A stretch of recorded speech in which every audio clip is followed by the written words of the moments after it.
اب ذرا اس کو تھوڑا ملک کی سطح پہ لے جا کے دیکھیں.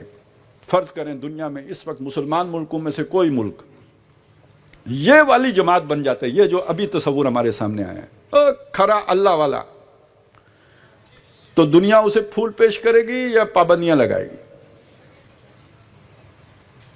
تو یہی تو ہمیں خوف ہے کہ آئسولیشن میں چلے جائیں، اکیلے ہو جائیں گے، کوئی ہمارا نہیں رہے گا. اکیلے ہو جائیں گے تو بھوکے مریں گے.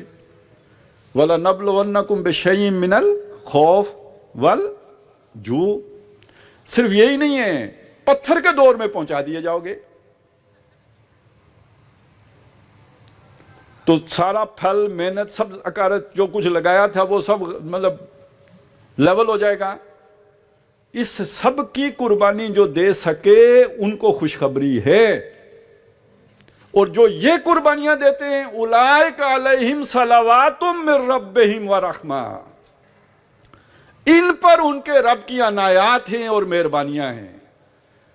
وہ جنہوں نے بلڈنگیں بنا لی، جنہوں نے دولت جمع کر لی، جنہوں نے دنیا میں ترقی، وہ ان پر نہیں ہے عنایات. عنایات ان پر ہیں جو اپنا سب کچھ اللہ کی راہ میں لٹانے کے لیے تیار ہو گئے.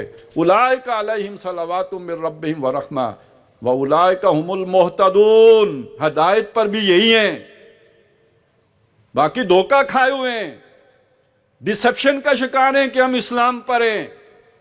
ان کی جو ذمہ داری تھی ان کی اس کی طرف ایک قدم نہیں اٹھایا ہے. کتمان حق کے مجرم ہیں. اب میں عالمی سطح پر آپ کے سامنے ایک بات رکھ کے بس پھر یہ گفتگو ختم کروں گا، سوچئے گا. بلکہ اس عالمی سطح کی دو باتیں رکھنا چاہتا ہوں. ہر آدمی ہم میں سے یہ سوچے کہ کتنا بڑا مجرم ہے بش، کتنا بڑا مجرم ہے مودی، لیکن کل یہ اللہ کے سامنے جا کے کہیں کہ اللہ ہم تک تو تیرا پیغام نہیں پہنچا. وہ ابو جہل والی جو میں نے مثال دی تھی، آج کون ہے جو اللہ کے سامنے کھڑا ہو کے کہہ سکے کہ ان تک ہم نے پیغام صحیح صحیح پہنچا دیا تھا؟ تو اس بات کا خطرہ نہیں ہے کہ یہاں تو جو ہو رہی ہے سو ہو رہی ہے، وہاں بھی الٹی گنگا بہ جائے. دیکھیں نا، آج اگر یہ آرڈر ہو یونیورسٹی انتظامیہ کی طرف سے کہ یہ اجتماع نہیں ہو سکتا، آرڈر انہوں نے گیٹ پہ کھڑے جو بھی ذمہ دار ہیں ان کو دیا، وہ آرڈر یہاں پہنچایا ہی نہ جائے انتظامیہ کے پاس، تو کل جب اکاؤنٹیبلٹی ہوگی تو پکڑ کس کی ہوگی؟ جن تک پیغام پہنچا ہی نہیں ان کی، یا جس نے پہنچایا نہیں اس کی؟ تو آج اگر کافروں کے پاس پیغام نہیں پہنچتا تو بڑا مجرم کون، کافر یا وہ مسلمان جو پیغام چھپا کے بیٹھے ہوئے ہیں؟ اور دوسرا پہلو سمجھیے، یہ مت سمجھیے کہ دنیا اسلام سے اتنی دور ہے کہ آپ پیغام پہنچائیں بھی تو وہ اس پر عمل نہیں کرے گی. یہ ہماری غلطی ہے. اسلام دین فطرت ہے، فطرت سب لوگوں کی ایک ہے، اور آج دنیا میں انسانی فطرت جس چیز کی تلاش میں ہے اس کا نام عدل ہے. اس عدل کی تلاش میں دنیا نے کروڑوں انسان مار کے یا مروا کے تو جمہوریت کا انقلاب برپا کیا تھا. نکلا اس سے کیا؟ سرمایہ داروں کی آمریت. پھر کروڑوں مار کے عدل کی تلاش میں کمیونزم آیا، اس سے کیا نکلا؟ ون پارٹی ڈکٹیٹرشپ، غلامی.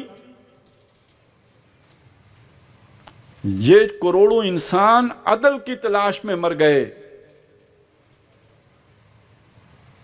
اس عدل کا کامل نظام مسلمان صندوق میں چھپا کے بیٹھے ہوئے. اور مزے کی بات یہ کہ وہ اس عادلانہ نظام کے لیے ان کی طرف دیکھ رہے ہیں. جمہوری اقدار، سوشلزم، کمیونزم. ہم نے دیکھا ہے کہ فیشن میں الجھ کر اکثر تم نے اسلاف کی عزت کے کفن بیچ دیے، نئی تہذیب کی بے روح بہاروں کے عوض اپنی تہذیب کے شاداب چمن بیچ دیے. اب وہ کیسے سوچ سکتے ہیں کہ ہمارے پاس بھی کوئی اعلیٰ تعلیمات ہو سکتی ہیں؟ ہمارا اپنا کردار دیکھیں، ہمارے عمل دیکھیں، ہمارے معاشروں کی حالت دیکھیں، ہم سے تو وہ پھر بھی بہتر ہیں عدل کے اعتبار سے.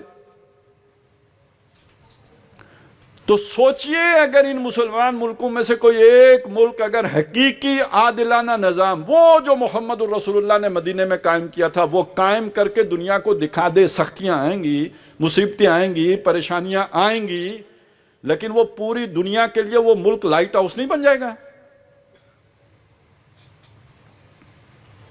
اتنا کر دیں تو یہ سمجھ لیں کہ پوری دنیا کے لیے اہتمام، آج گلوبل ویلیج ہے نا، ایک ملک میں اگر ایسا ہو جاتا ہے تو ساری دنیا پر حجت قائم ہو جائے گی، شہادت علی الناس کی ذمہ داری ادا ہو جائے گی، باقی مسلمانوں کی طرف سے بھی فرض کفایہ کے طور پر ادا ہو جائے گی۔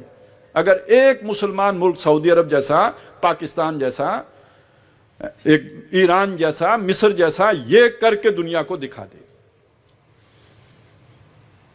اور یہ اگر ہم نہیں کرتے تو دنیا کے بھی مجرم ہیں کہ ہم نے ان تک اللہ کی امانت نہیں پہنچائی۔ وہ انا نشہد انک قد بلغت الرسالۃ وادیت الامانۃ ونصحت الامۃ وکشفت الغمۃ، ہم نے وہ امانت جو ہمارے پاس تھی، ان کی تھی، ان تک نہیں پہنچائی۔ اور اللہ کے مجرم بھی ہیں کہ اللہ نے جو ذمہ داری ہمیں سونپی تھی، جو فرض ہمارے اوپر لاگو کیا تھا، وہ ہم نے ادا نہیں کیا۔ اور آج جو ذلت و رسوائی ہے اور جو ہمارا بھرکس نکل رہا ہے اور دنیا میں ہماری کوئی وقت نہیں ہے، تو در حقیقت یہ بھی اسی سبب سے ہے کہ جب ہم اللہ کی بات جو سے منہ موڑیں گے، اللہ سے بے وفائی کریں گے، تو پھر اللہ تعالیٰ اسی طرح ذلت و رسوائی سے ہمکنار کرے گا۔ یہی اللہ کی سزا ہے دنیا میں، اور آخرت میں اس سے سخت ہونے کا اندیشہ ہے۔ اجتماعی جرم ہے، اس اجتماعی جرم کی سزا بھی دنیا ہی میں مل رہی ہے۔ فطرت افراد سے اغماض بھی کر لیتی ہے، نہیں کرتی کبھی ملت کے گناہوں کو معاف۔ تو اب یہاں آ کے یہ بات سمجھ میں آ گئی کہ شہادت علی الناس کا فریضہ ادا نہیں ہو سکتا اس وقت تک جب تک کسی ایک بڑے مسلمان ملک میں اقامت دین کا فریضہ ادا نہیں ہوتا۔ یہ ان کا آپس کا جوڑ سمجھ لیں۔ اب ہم میں سے جو کوئی یہ کوشش کرے، یہ محنت کرے کہ کم از کم جس ملک میں میں رہتا ہوں یہاں اقامت دین کی جو جد و جہد ہو رہی ہے اس میں میرا حصہ پڑے، اس نے گویا پہلا قدم اٹھا دیا۔ وہ یہ امید لگا سکتے اللہ کی رحمت سے کہ شاید اللہ تعالیٰ اس کا یہ عذر قبول کر لیں کہ میں نے اپنی طرف سے کوشش تو کی ہے۔ معذرتاً الی ربکم، جب تک وہ فرض ادا نہیں ہو جاتا، دین قائم نہیں ہو جاتا، ذمہ داری ادا نہیں ہوئی، لیکن یہ کہ اللہ کے سامنے اپنی معذرت پیش کرنے کی کم سے کم صورت یہ ہے کہ ہم اپنی جد و جہد، تن من دھن اس کام میں لگانے کے لیے تیار ہو جائیں۔ مولانا ابوالکلام آزاد نے امت کی توجہ اسی چیز کی طرف دلائی تھی، ان کی تبلیغ کا مقصد یہی تھا۔ علامہ اقبال نے بھی قوم کو، امت کو یہی سبق پڑھانے کی کوشش کی ہے۔ مولانا مودودی نے بھی اپنے لٹریچر میں یہی سمجھانے کی کوشش کی ہے۔ آپ اس جماعت کو باقی جماعتوں پر قیاس نہ کیجئے، ان کی نوعیت، ان کی قسم اور ہے۔ یہ جو جماعت اسلامی مولانا مودودی نے بنائی تھی، اس کے پیچھے یہ سپیرٹ ہے جو میں نے آپ کے سامنے پیش کی ہے۔ اس لیے میں نے شروع میں بتایا تھا فلانا فلانا فلانا کتابوں میں یہ سارا کانٹینٹ آپ کو ملے گا، تاکہ اگر میری باتوں سے تھوڑا بھی آپ کو لگے کہ یار یہ کوئی سیریس میٹر ہے تو آپ اس سے مزید پڑھ کے اپنے دل کی اور تسلی کا سامان کر لیں۔ لیکن یہ سمجھ لیں کہ جیسے اب یہ نماز سے بھی بڑا فرض ہے، یہ ایک ایسا فرض ہے کہ جس کے ادا نہ کرنے کے نتیجے میں آپ کی نماز رد ہو سکتی ہے۔